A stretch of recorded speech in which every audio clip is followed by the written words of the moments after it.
Преди повече от 1000 години войни защитавали териториите си от тази крепост.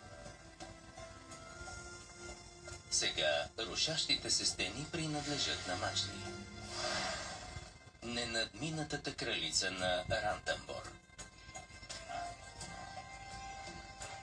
Лицето й е част от славата й. Отличителната шарка на вилица на бузата й прави легендарната тигрица лесна за разпознаване. Но духът й, решимостта, превръщат Мачли в легенда.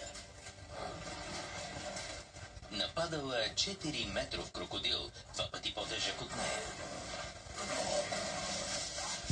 Борила се с жесток натрапник, заплашващ малките й. И се е била с майка си за правото да управлява най-добрата територия в гората.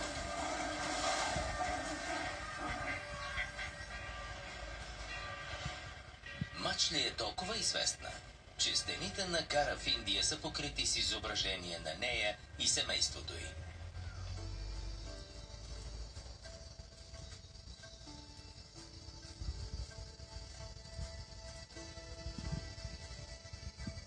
През последното десетилетие тази голяма котка е формирала живота ми повече отколкото бих могъл да си представя.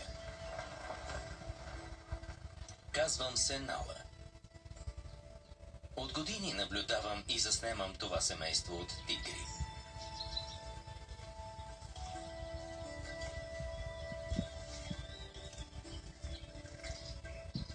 Но никой друг тигър не е докосвал душата ми така, както Мачли.